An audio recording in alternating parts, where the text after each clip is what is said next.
Hey, welcome back everyone. It is now June 16th of 2022, and we're not only getting closer to the Obi-Wan Kenobi finale, fans are also getting very much excited for what's to come for the Mandalorian Season 3 by February of 2023. That's really going to expand the franchise by Jon and Dave Filoni further.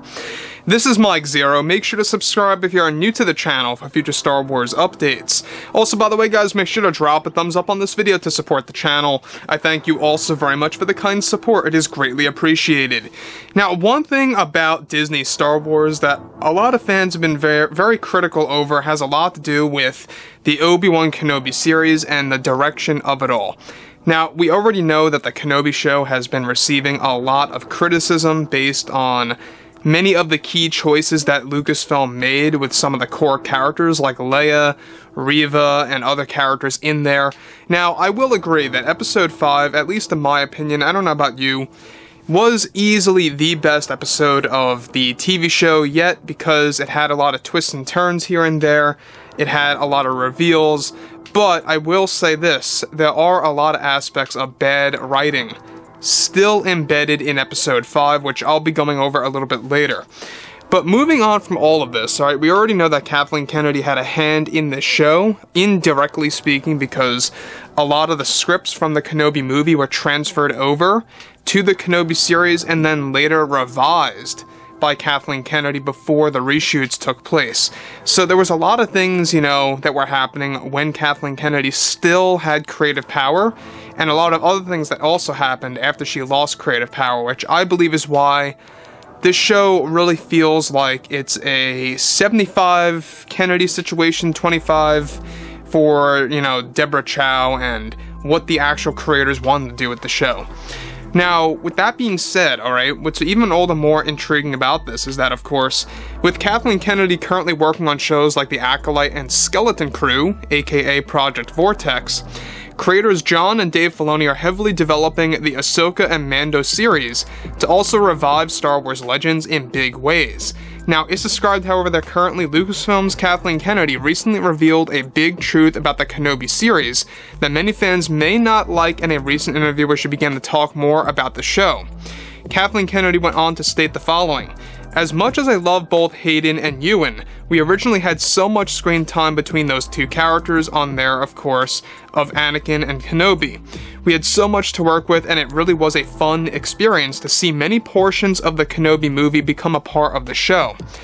But about midway through production, I began to realize we needed to tone down the whole focus on Darth Vader, Anakin, and Kenobi, and to focus on some other characters like Reva, Leia, and of course, Haja and Tala, for example. We really needed to do that. You see, originally we didn't have those characters in the script or in the beginning of shooting some scenes, but once we began some reshoots, we revised the script here and there and inserted those characters and more to have a ton more screen time. We know that characters like Anakin, Vader, and Kenobi are well-respected ones, but let's not forget that these characters are not the main focus. It's about exploring other characters like Reva. We are so happy of how Joby Harold wrote her character in the show, and how she is the main new villain and conflicted character as well in the series from beginning to end. Now, we really feel that she is the best conflicted character in the series and written character as well in the show due to how complex her arc really is going to be in the series. I also wanted to add in that we wanted to make Reva a stronger character than ever before. We needed somebody in the show that could outsmart Vader or outsmart anybody within the Empire and on the good side. Let me just stop right here for 1 second, alright, before we move on to other things that Kathleen Kennedy mentions. I mentioned before that this episode had terrible writing, at least in my opinion. You guys can disagree with me all you want, and that's perfectly fine. That's all a-okay with me. Episode 5's bad writing, to me at least, was how, number one, Vader knew that she was a Padawan this whole entire time, and he allowed it. It's like Vader was toying with her, letting her be the third sister, aka, Reva in that squad, and just allowing her to do her thing, and to slowly build up to trying to obtain the Grand Inquisitor. Why? Really why? What was the purpose of all of that? And for a big thing to leave everything on top here is that Vader left her for dead. He did not kill her, per se. He literally just pierced her shoulder from what it looks like, or maybe just a little above the chest area, and that's it, you know? And we already know that they revised the ending of the Kenobi series. We talked about this, of how originally Reva was supposed to die by the hands of Vader, and that the revised ending, or toward the ending, Reva lives. And you can see that that's exactly what they did. Everything is kind of getting shifted around a little bit. You know, a lot of this was supposed to happen in the last episode. You can see that elements of this were changed and switched over and refilmed, of course, to other portions. Now, moving from that, alright, she goes on to say this, alright. We originally had a lot more focus on Anakin and Kenobi in flashbacks and with Darth Vader showing up, but we feel that we dodged a bullet here by really just using those characters sparingly in the show. You never want to overuse a character in a series because it could take away their value, per se. Which is why we needed to focus on characters like Reva and Leia in the series, back and forth, and how Kenobi needed a sidekick like Leia to advance their mission. We understand fans wanted more Vader and Anakin, but you need to realize that those characters needed to be used on a minimal level to save their value and to keep them a surprise more when they pop up. It creates a bigger emotion when you barely see them and they eventually pop up. We really have some great things planned for episode 6, and we believe fans are going to be very excited for what's coming next. So that's what Kathleen Kennedy said. Now, the thing I want to actually point out here that's very important is that Joby Harold, you know, flat out said the other day that he hasn't really watched a lot of Star Wars movies in depth. And I think that's pretty much another way of phrasing that he's just not a Star Wars fan. I just feel like that the writing of episode 5 was very poor, especially with the whole Reva and Darth Vader connection and all that, you know, type of thing going on.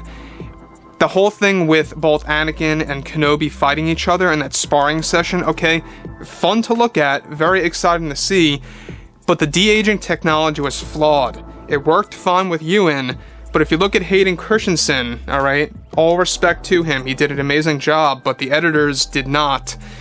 There are times, and I'm sure that you guys spotted this, I don't know if anybody did, this is just what I noticed to my knowledge, in that sparring session, look very, very close, there's multiple shots where Hayden looks like a 41-year-old instead of being a 19-year-old.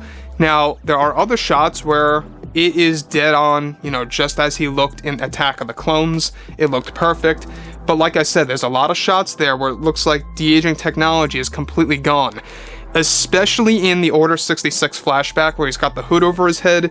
You can see the contours or the major wrinkles around his nose. And he just looks very old in that scene.